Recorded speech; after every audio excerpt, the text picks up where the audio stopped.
Life లో millionaire అవ్వాలనుకుంటే అప్పుల నుంచి బయటపడి డబ్బుని ఫాస్ట్ గా సంపాదించాలనుకుంటే ఏప్రిల్ 1 నుండి జరగబోయే అన్వర్ క్లాసెస్ కి రిజిస్టర్ చేసుకోండి.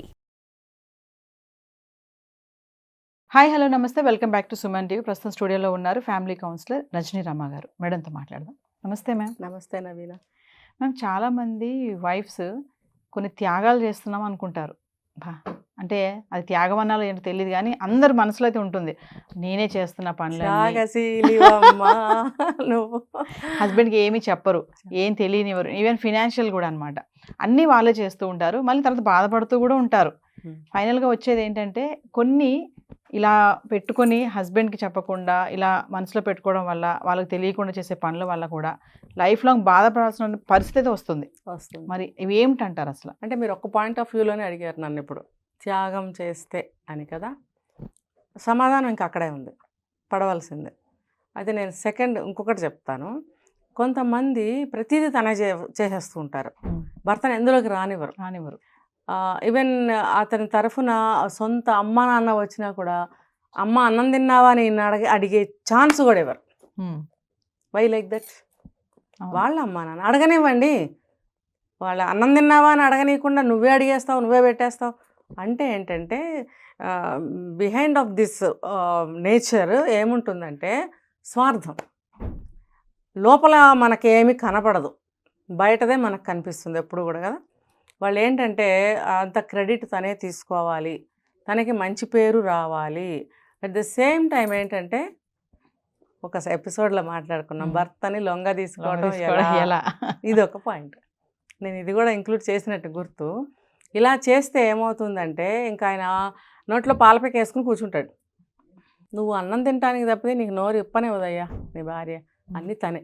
అంటే పిచ్చమ్మాయకుడు ఒక్కొక్కళ్ళు ఏమనుకుంటారంటే, అబ్బా నా భార్య ఎంత మంచిది, అసలు దేనికి కూడా చెయ్యి కాలు కందనివ్వకుండా తనే అన్నీ చేసేస్తుంది, తనే చూసేస్తుంది.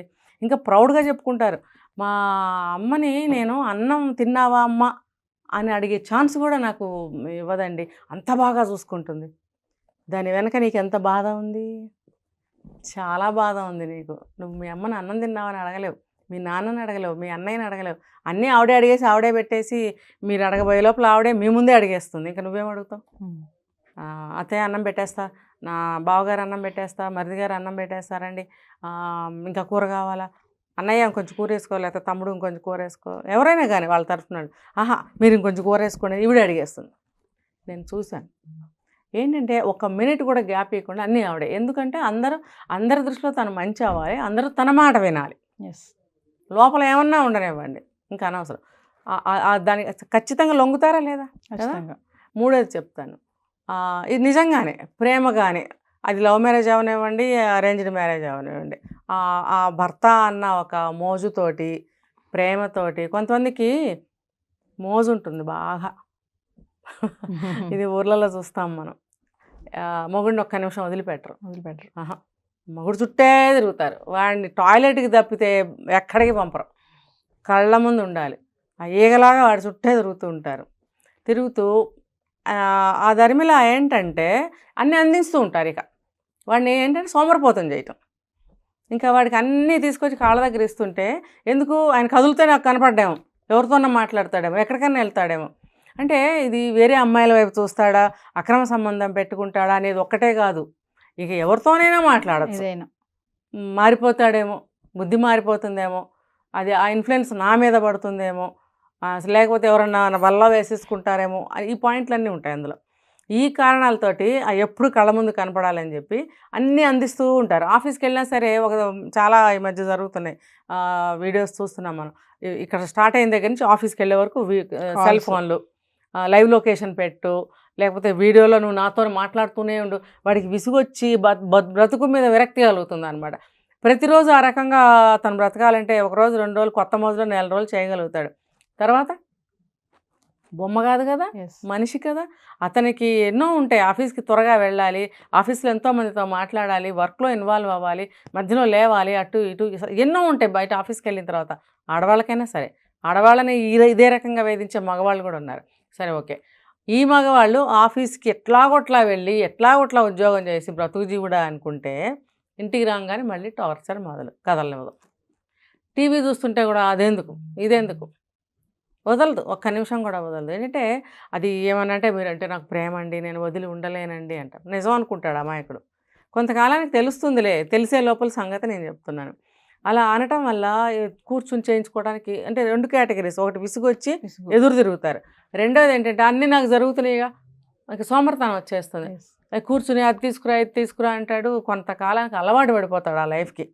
ఆఫీస్కి మాత్రమే ఒక రోబోలాగా వెళ్ళి వస్తూ ఉంటాడు. ఇంటికి రాగానే భార్య అన్నీ ఎంగేజ్ చేసేస్తూ ఉంటుంది, మాట్లాడనివ్వదు, అన్నీ ఇచ్చేస్తుంటుంది. పెన్సిల్ కావాలన్నా, పెన్ను కావాలన్నా, బుక్ కావాలన్నా, కళ్ళజోడు కావాలన్నా, ఫోన్ కావాలన్నా, రిమోట్ కావాలన్నా, ఈవెన్ రిమోట్ ఛానల్ మార్చాలన్నా నేను మారుస్తాను. అంటే కొంతకాలానికి ఆవిడకి కూడా ఆ బిహేవియర్ అలవాటు అయిపోతుంది, ఇతనికి అలవాటు అయిపోతుంది. ఎలా అంటే ఆవిడకేమో చచ్చేంత ప్రేమలాగాను, ఇతనికేమో చచ్చేంత సోమరితనంగాను అలవాటైపోతుంది. అంటే మేడం ఇప్పుడు ఒక విషయం చెప్పండి, ఇప్పుడు అంటే ఇలా చూడడం వల్ల ఆమెకి సంతోషమా, మరి లైఫ్ లో ఏమన్నా మళ్ళీ బాధ కూడా ఉంటుందా, బాధపడాల్సిన అవసరం ఉంటుందా? ఇంత ఇలా సెక్యూర్ గా చూడడం వల్ల, ఇలాంటి పనులు చేయడం వల్ల? ఫస్ట్ అవసరం, అతను ఎటు వెళ్ళకూడదు, ఎవరితో మాట్లాడకూడదు, నాతోనే మాట్లాడాలి, నా దగ్గరే ఉండాలి, ఎవరితో మాట్లాడకూడదు, ఎటు వెళ్ళిపోతాడేమో, అదేంటి స్వార్థం, అది అవసరం తనకి, ఆ అవసరంతో కమిట్ అవుతుంది. ఈ రకంగా కొంతకాలానికి ఒక 10-20 ఏళ్ళు కాపురం చేసేటప్పటికి నిజంగానే ఆవిడకి ప్రేమ వచ్చేసేయచ్చు, ఇతనికి ఏమొచ్చేస్తుంది, సోమర్తనం వచ్చేస్తాను. ఆవిడేదో ఇంత లావు అయిపోతాడు, అడ్డంగా పడి ఉంటే అప్పుడు ఆవిడకి సంతోషం, ఆమె ఇంకెవరు చూడరులే అని కూడా ప్రశాంతంగా ఉండలేదు. ఉండలేదు. ఆ తయారు చేసింది తనే, తర్వాత మళ్ళీ బాధపడడం కూడా. ఏదన్నా రోగాలు వస్తాయి, అప్పుడు ఎవరు చూడాలి, తనే మోసుకుని తీసుకెళ్ళాలి, హాస్పిటల్కి తీసుకెళ్ళగలదా? ఇప్పుడు అన్ని విధాల బ్రహ్మాండమైన డబ్బు, దశకం, కార్లు, నౌకర్లు, చాకర్లు ఉంటే డబ్బు బారేసి నువ్వేమైనా చేసుకోగలవు. నువ్వు ఒక నార్మల్ హౌస్ వైఫ్, ఒక మిడిల్ క్లాసో లోయర్ మిడిల్ క్లాసో అనుకుందాం, అవి ఏం చేస్తావు అతన్ని? నువ్వు ఏం చేయలేవు. అతనికి నువ్వు పోషించుకుంటూ ఇంట్లో ఇంకా బయటికి కూడా కదలలేని ఒబేస్ వచ్చేసింది అనుకోండి. మనం చూస్తున్నాం కొన్ని, ఒక అతనికి అన్ఎక్స్పెక్టెడ్గా యాక్సిడెంట్ అయితే కాళ్ళు పోతే ఆ అమ్మాయి ఆ మంచంలో పెట్టుకుని ఉద్యోగం చేయలేక, ఇంట్లో ఉండలేక నరకం అనుభవిస్తుంది. అంటే అతి ప్రేమ అయినా సరే, అతి అనుమానమైనా సరే, లేకపోతే అతి త్యాగమైనా సరే, ఏ రకంగా చూసుకున్నా సరే స్త్రీకి నష్టమే. అందుకే ఏనాడో పెట్టారు, బండికి 2 చక్రాలు లాంటి వాళ్ళు భార్యాభర్తలు, ఏ ఒక్క చక్రం సరిగ్గా లేకపోయినా ఒక చక్రంతో బండి నడవదు, నడిచినా ఒక 4 అడుగులు వెళ్ళి పడిపోతుంది పక్కకి. బండిలో మనుషులు పడిపోతారు, అన్నీ పడిపోతాయి. కాబట్టి ఎప్పుడు కరెక్ట్గా సమానంగా బండిని నడుపుకుంటూ వెళ్ళాలి భార్యాభర్తలు. ఎవరు ఎక్కువ తక్కువ, బండికి 2 చక్రాలు సమానమైనప్పుడు ఇద్దరు సమానంగా లాగాలి దాన్ని. ఎవరు ఎక్కువ ఉందండి ఇందులో? ఇప్పుడు ఇద్దరం కలిసి పిల్లల్ని కంటాం, ఇద్దరం కలిసి ఇంట్లో బరువు బాధ్యతలన్నీ మోస్తాం, అన్నీ సమానమే.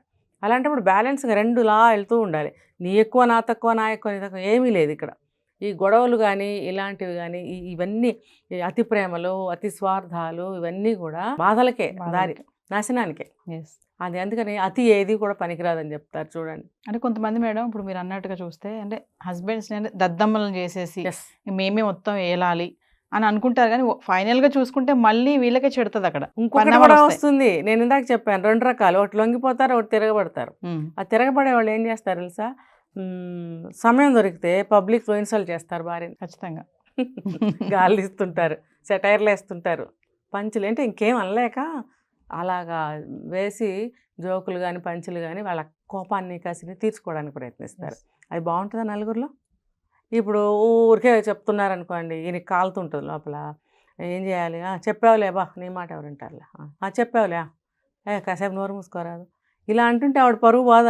సో మేడం ఫైనల్గా భర్తల కోసం అంటే అది ప్రేమో అనుమానమో ఇంకా సెక్యూర్ ఏదని అనుకుందాం, భర్తల కోసం కొన్ని పనులు చేసే భార్యలు జీవితాంతం అంటే బాధపడాల్సినటువంటి పరిణామాలు వస్తాయి అంటే కొన్ని చెప్తారా మేడం ఏమన్నా? ఇప్పుడు చెప్పే ఫ్యామిలీ అసలు ఇందాక చెప్పినట్టు అతని తరఫు ఫ్యామిలీ ఉందనుకోండి, తెలియకుండానే అతను డిటాచ్ అయిపోతుంటాడు ఫ్యామిలీ నుంచి. అంతే కదా, అమ్మ ఎలా ఉన్నావు, అమ్మ అన్నం తిన్నావా అనే ఛాన్స్ కూడా ఇవ్వకుండా నీడలాగా వెంటాడి ఉంటే వాళ్ళిద్దరి మధ్యన ఒక బంధము, ఒక ప్రైవసీ ఇవో ఉంటాయి వాళ్ళ తరఫు, అవన్నీ పోవా.